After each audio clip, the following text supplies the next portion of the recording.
Coated glass, page 21. Flat glass products may be coated to enhance the thermal and optical performance characteristics of products used in residential and commercial glazing and transportation applications. There are two basic types of coated glass: solar control, reflective, and low emissivity, low E. The major differences are visible light transmission, ultraviolet, visible, and near infrared wavelengths of energy that are reflected, and the direction in which these wavelengths are usually reflected. The solar spectrum consists of ultraviolet light with wavelengths ranging from 300 to 390 nanometers, visible light, which is 390 to 770 nanometers, and infrared light, which is usually 770 to 2100 nanometers. So the solar spectrum of light has it's just like a bell-shaped curve, and it's talking about the ranges of it. And those two coatings, solar control or low emissivity, change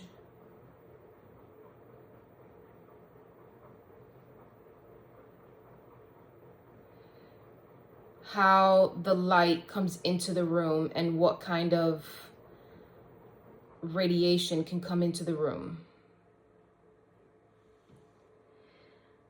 The distribution of energy within the solar spectrum is approximately 2% UV, 46% visible, and 52% infrared.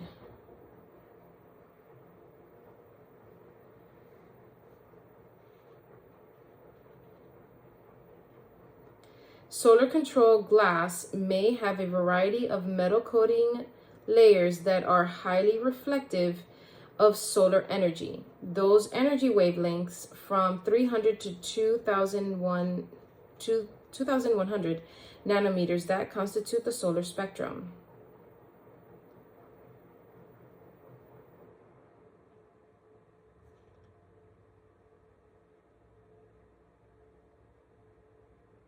So there's just numbering the entire solar spectrum, because it says wavelengths ranging from 300 all the way to 2100 nanometers.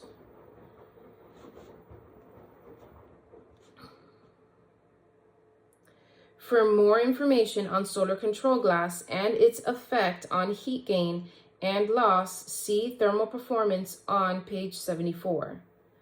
So here it's not listing any specific how much it deflects, it's just identifying the numbers. If you want to see the performance of a glass, go to page 74.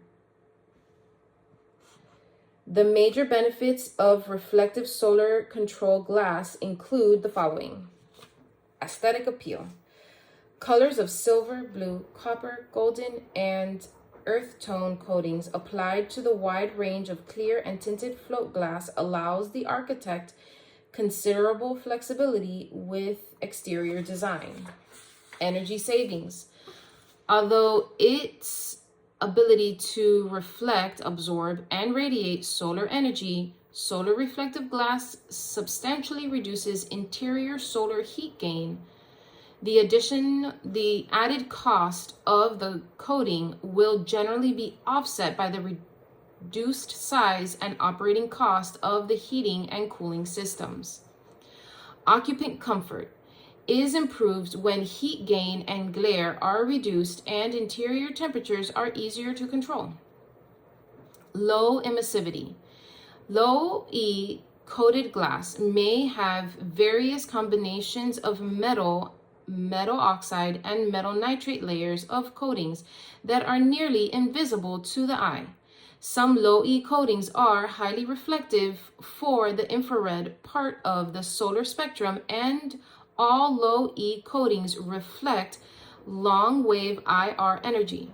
Long wave IR can be described as the radiant heat given off by the electric coil type heater, as well as the heat that comes from the hot air register.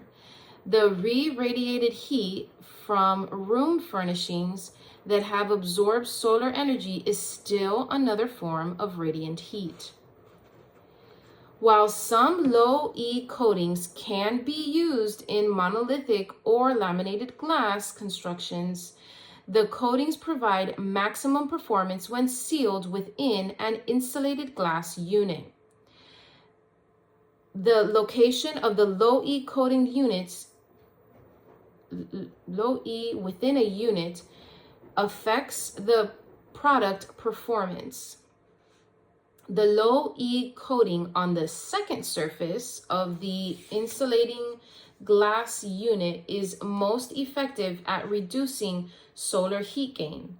The placement of the low E coating on the third surface results in a slight increase in the solar gain coefficient versus placement on the second surface. So on page 23, it shows you two figures. Figure 6 has the number 2 with the coating, and so it's the part of the glass that in the window unit, so it has the two pieces of glass. So in the exterior glass, it's on the inside to protect it, and then in the unit where the low E coating is on the interior glass, but in the inside again to protect it. So the difference is that when it's on the outside glass, it's going to reflect the radiation out. When it's on the inside glass, it's going to reflect the energy in.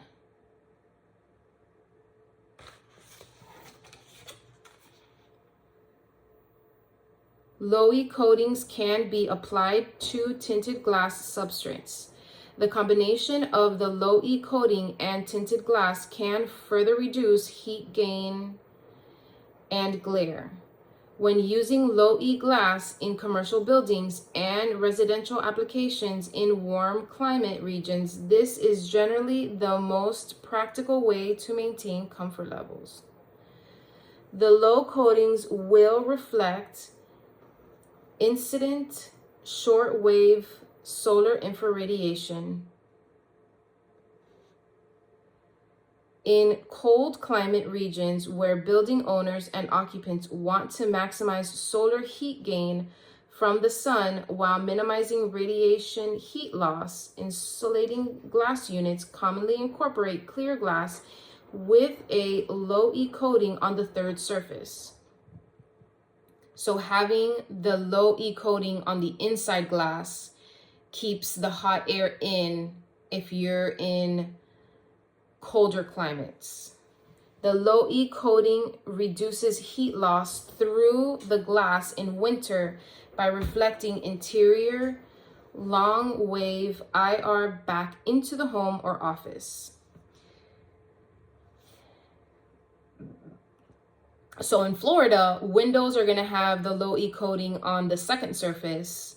Up here, it might be more like on the third surface, depending, because it's not really cold up here, but New York. Center of glass U factors in the range of 0.24 and 0.36 can be achieved with low E coatings on the second or third surface of insulating glass units. Low E coatings can be combined in an insulating unit with a solar control, reflective coating, and gas filling to create an insulating unit having lower U factors and reduced solar heat gain coefficients.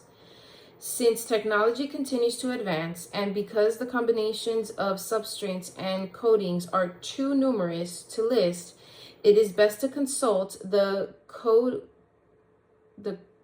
glass manufacturer's publisher literature for comparisons, or the stickers that come on the glass.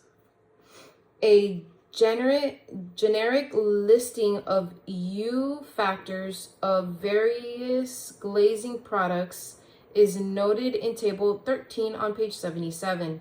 The major benefits of low E coatings are aesthetic appeal.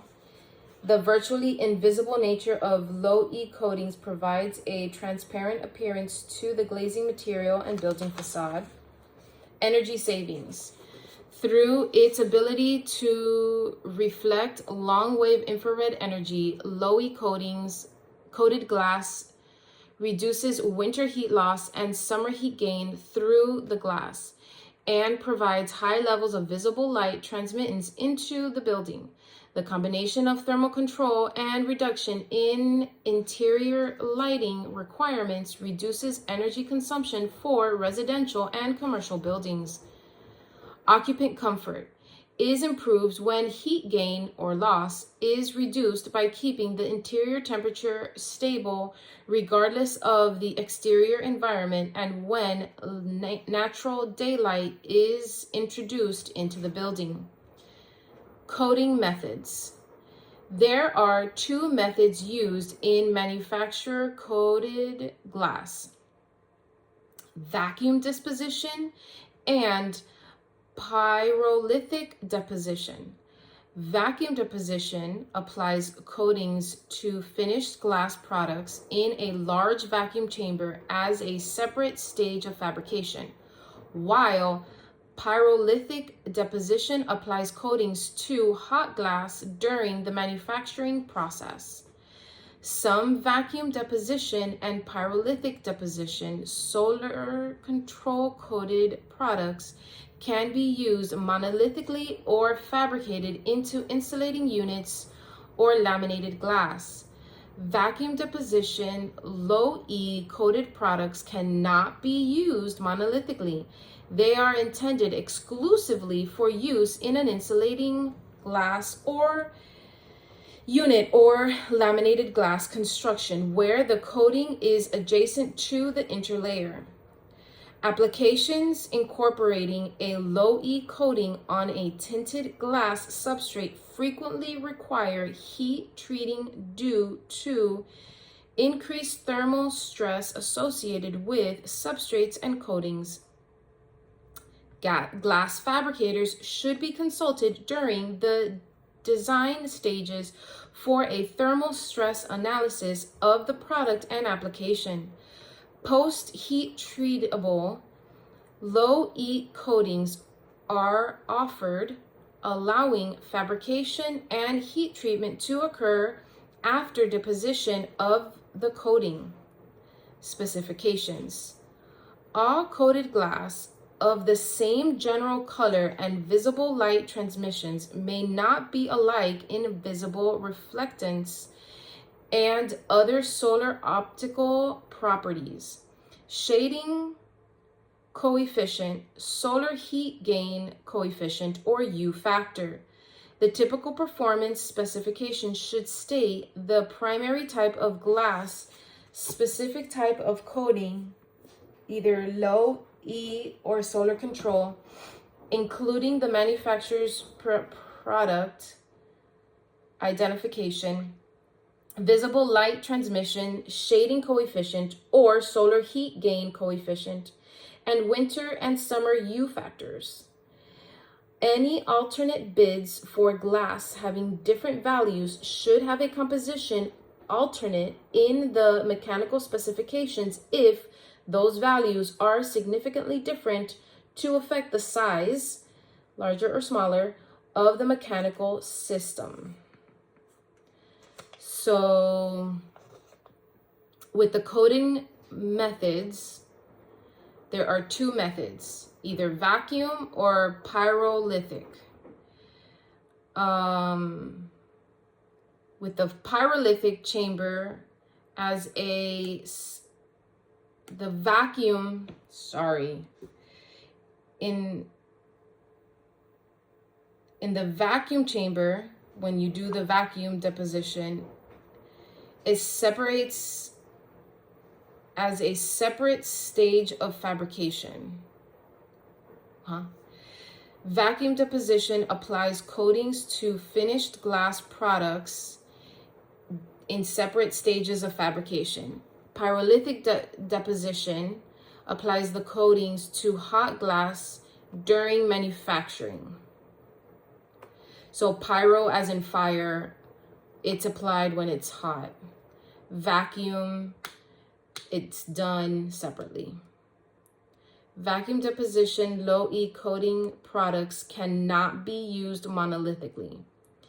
They are intended exclusively for use in insulating glass units or laminated glass.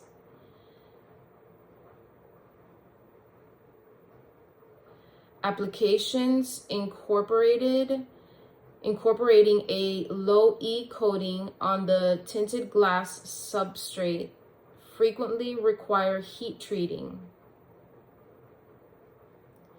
So if you're gonna do low E and tinted glass, it has to be heat treated. Glass fabricators should be consulted when you're doing that.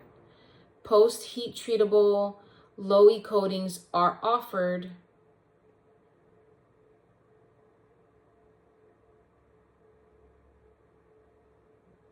and can be done after whatever coating has been done. But again, the glass fabricator has to be consulted. Specifications. All coated glass are not alike with visible reflectance. The typical performance should state the primary type of glass, specific type of coating,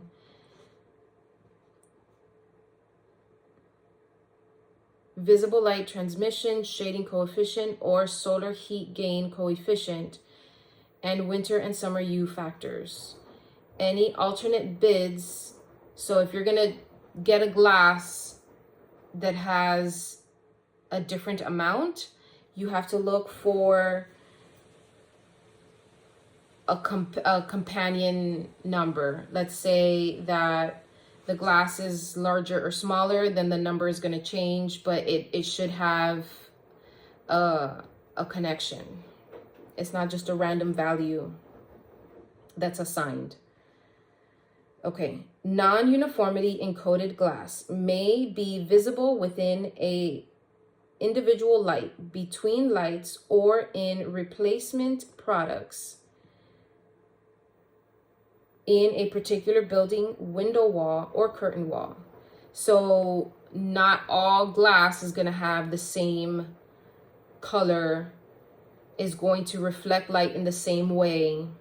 There's going to be differences. The specifications should include a provision for construction of a full-size visual mock-up. So they're suggesting that before you install it or finish making the glass, that you take it to the place and see how it fits and get the approval of the architect or the owner. See how it fits as far as the color goes or the other specifications. The mock-up should be located at the construction site so that people have a preview of visual qualities, color distortions, and under typical site conditions, they can see what it would look like.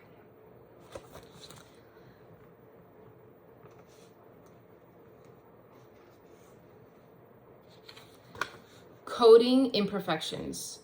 The extremely thin nature of the metal layers on coated glass can lead to imperfections in the coated surface. Optical and aesthetic quality requirements for coatings applied to glass are added. No, let me start over. Optical and aesthetic quality requirements for coatings applied to glass are addressed in ASTM-C 1376 standard specifications for pyrolytic and vacuum deposition coatings on flat glass. Quality specifications and inspection criteria for cut, size, coated vision, overhead, and spandrel glass are provided in tables 1, 2, and 3. Since coatings can be damaged, care should be taken during handling, processing, shipping, installing, and maintenance of coated glass products. Glass should be inspected when unpacked at the job site and again after installation. Monolithically coated glass can also be damaged as a result of harsh and abrasive cleaners or improper cleaning procedures. See General Guidelines for Glazing section of Glass Cleaning Guidelines. Building owners and contractors should also consult the manufacturer's recommendations regarding handling, installation, cleaning, and maintenance of coated glass products.